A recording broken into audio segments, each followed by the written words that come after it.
Good morning, students. This is the 10th video of the chapter Nationalism in Europe. And in this video, we'll try to understand the process of unification of Italy. That is written under subtopic in your book as Italy Unified. So let us discuss this topic. We already discussed that how Germany was unified, how Germany was developed as a nation state. Now, we are going to discuss about Italy. In the initial part of 19th century, Italy was subdivided into 7 states. And each state were under the control of different kingdoms. Different kingdoms were ruling the different parts of Italy. Like north part of Italy was under the control of Austria or the Habsburg Empire, like Lombardy. So Lombardy was the north part. It was under the control of Austrian king, and of course Austrian king was from the Habsburg Empire. So basically Habsburg Empire were ruling the north part of Italy. So far as central part of Italy was concerned, it was ruled over by Pope, and the central part consisted of papal state. Now south part of Italy was under the control of Spanish king, and that was from the Bourbon dynasty, like the kingdom of Two Sicily. So basically in the south, the kingdom of Two Sicily was there, and it was ruled over by Spanish king from the Bourbon dynasty. Only one part was there that was ruled over by original successor of Italian king, and the original successor of Italian king was the Victor Emmanuel II, and he was ruling over Sardinia Piedmont. So only Sardinia Piedmont was ruled over by the original Italian king. The rest, the different parts of Italy was under the control of different kingdoms, different empires.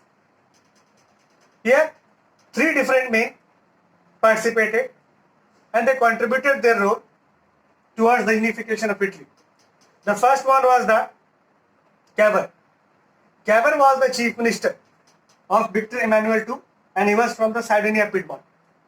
And he wanted to unify Italy by removing all the kings from there. He was a very diplomatic man. So Cavour was a very diplomatic man, and his intention, his dream was to unify all the different parts and to install Victor Emmanuel II as the original king of unified Italy. So it was his dream. In order to fulfill his dream, he played tactful tricks. He played diplomatic. He joined with France under the diplomatic ties, and finally he convinced France to come to his side. By taking the help of France, Victor Emmanuel II fought a war against Austria, against the Habsburg Empire. So finally, Austrian king got defeated. Why? Because now Sardinia Piedmont got the support of French king, and with the help of French king, they defeated Austrian king. So now once Austria was defeated, the king of Habsburg Empire was defeated, the north part was under the control of Sardinia Piedmont or the Victor Emmanuel II. Now, what about the south part? So they moved towards south. Victor Emmanuel II and his chief minister Cavour, they moved towards south, and that was the kingdom of Two Sicily.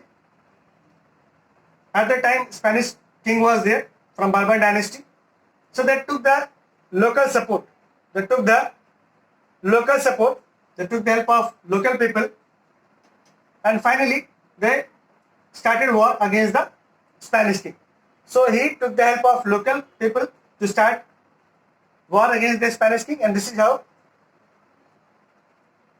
he got victory, by removing the Spanish king. So what we saw here, Victor Emmanuel II got benefit to defeat the Austria by taking the help of France, and again he defeated the Spanish king by taking the help of local weavers or local peasants.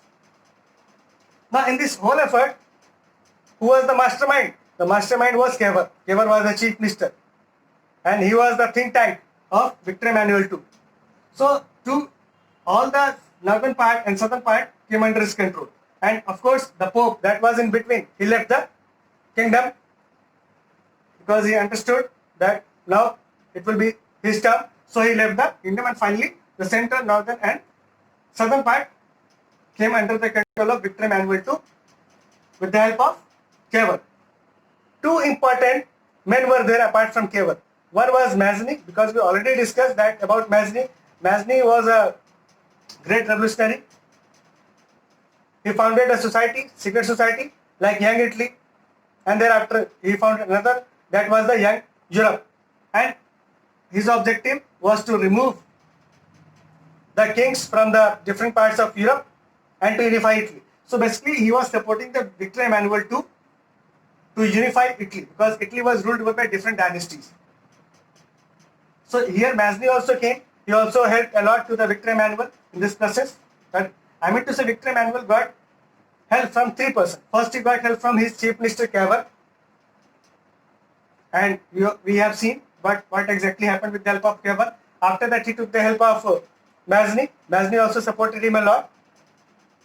He played all his efforts to remove the kings from there. And one more man was there. His name was Garibaldi. So what was the contribution of Garibaldi? Let us understand. Garibaldi was not directly associated with the kingdom. He was running volunteer organization. But that volunteer organization was having arms and ammunition. So he was having his own private army. And when he heard that Victor Emmanuel II was going to defeat the different states and he wanted to establish a unified Italy, he decided to support Victor Emmanuel II. So he came in support of the Victor Emmanuel II, and finally Garibaldi, he supported the Victor Emmanuel II not only with the money but with the armed forces also. So Victor Emmanuel II got armed forces, got armies of the Garibaldi, and apart from that he morally supported the Victor Emmanuel II. So Victor Emmanuel II finally defeated all the states, all the different states of Italy, and he unified the Italy. Finally in 1861, the Italy got unified. And King Victor Emmanuel II, who was the king of Sardinia Piedmont area, he was declared the king of unified Italy. So this is how unification of Italy took place. So through the process of unification, all the different states that was under the control of different kings, now they were abolished, and finally unified Italy came into existence as a nation. So now Italy developed as a nation. So here we saw that finally Italy got unified as a nation state. Initially in the last video also we discussed about the unification of Germany. So what is common between the unification of Germany and unification of Italy? Here also army or defense forces, they played their role through the war, through the revolution, the Italy got unification. In the case of Germany also, through the war that took place over the 7 years, finally Germany got unified. So in both the cases we find one common thing is that the role of army or the role of armed forces. So with the help of armed forces, finally Italy got unified, because here we saw in case of France, he took the Victor Emmanuel took the help of French army. After that, he took the help of Garibaldi also, who was having his own private army. So with the help of army only, they defeated the different kings, and finally Italy got unified under the leadership of Victor Emmanuel II, because he was declared the king of unified Italy. Now come to question answers. But what can be asked in the question form? That explain the unification process of Italy, how Italy was unified. So in the answer you can write that initially Italy was subdivided into 7 states, and each state was ruled over by different kingdoms. Like north part of Italy, that was mainly Lombardy and Venetia, it was controlled over by the Austrian king, and he was from the Habsburg Empire. Similarly, central part of Italy was controlled by Pope, and the southern part that consisted of mainly kingdom of Two Sicily. It consisted of Two Sicily. It was ruled over by Spanish king who belonged to Bourbon dynasty. But one by one, yes, and one more thing was the Sardinia Piedmont was the area which was actually ruled over by the Victor Emmanuel II, who was the original successor of Italian. So finally, Victor Emmanuel II, he decided to abolish all the other kings and to establish a unified Italy. So in his effort, he got the help of Cavour, his chief minister, Garibaldi, a volunteer, and third was a Mazzini, that was a revolutionary. So with all their efforts and through the help of army, finally Victor Emmanuel II defeated all the other kings from the soil of Italy, and Italy got unified in 1861. This is how Italy developed as a nation. Thank you so much.